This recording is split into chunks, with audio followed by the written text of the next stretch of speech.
Okay, day 83, part 1. Here's Hannity last night. As I said, the FISA warrant will be fraud on the court. Here's Hannity.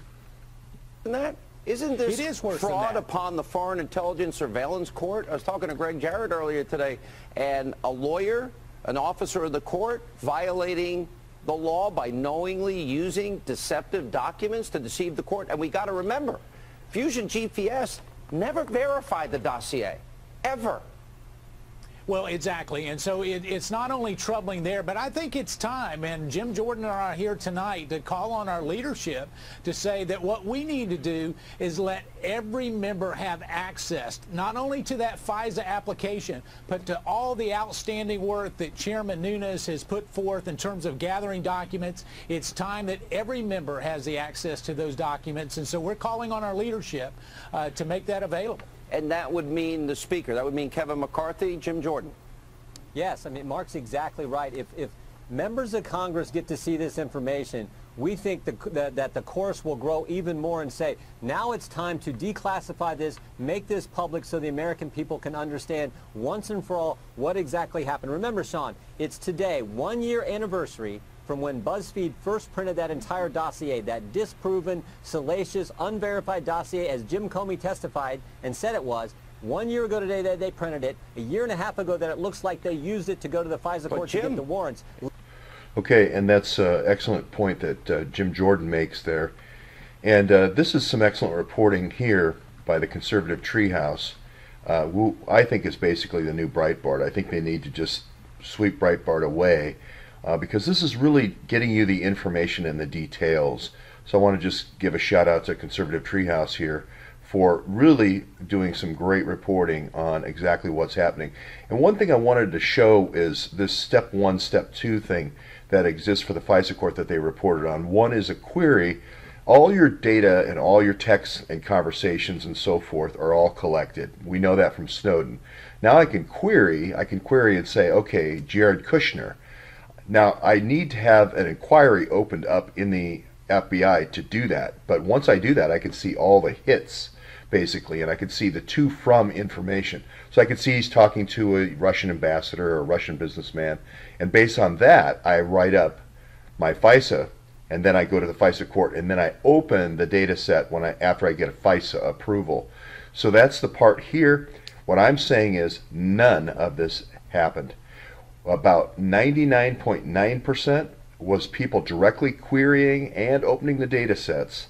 The only part you're seeing right now is the stuff that gets to the very bottom part of the funnel where the FBI had to go to legal action. And what I'm saying here, it's not just political targets anymore, where it was in 1993 that people are querying these databases. It's the entire population of the United States through the fusion centers, through a process called the disposition matrix.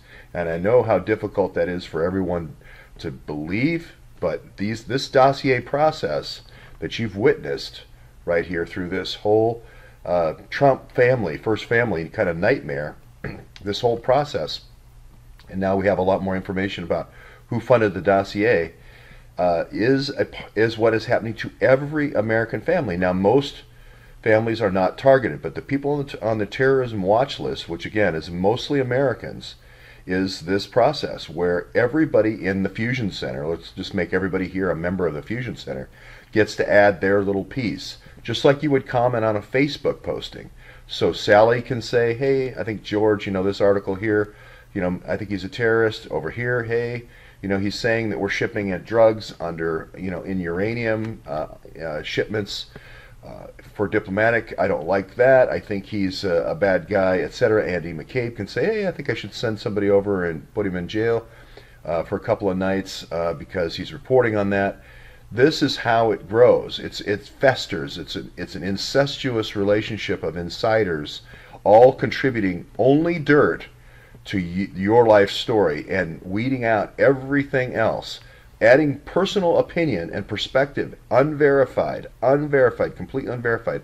This exact same process of the Russian dossier is exactly how fusion centers work. Completely unverified innuendo and tips, and it just builds on itself almost like a game of telephone tag to the worst possible scenario, which is you see in the Russia dossier, the only thing The only thing that people admit that is true in the Russia dossier is the entrapment, where they got Carter Page to fly, as I said yesterday, Carter Page to fly to Russia. That's the only piece of this 35-page document that's actually true. So what we are seeing in this microcosm, on a small scale, is the process that every American is going through right now. If you don't believe you have a dossier at NSA, you're wrong. I'm just going to tell that straight out. The German people were shocked in 1989 when the file cabinets were opened on the Spree in Berlin and people saw their files. So the American people are going to be very surprised.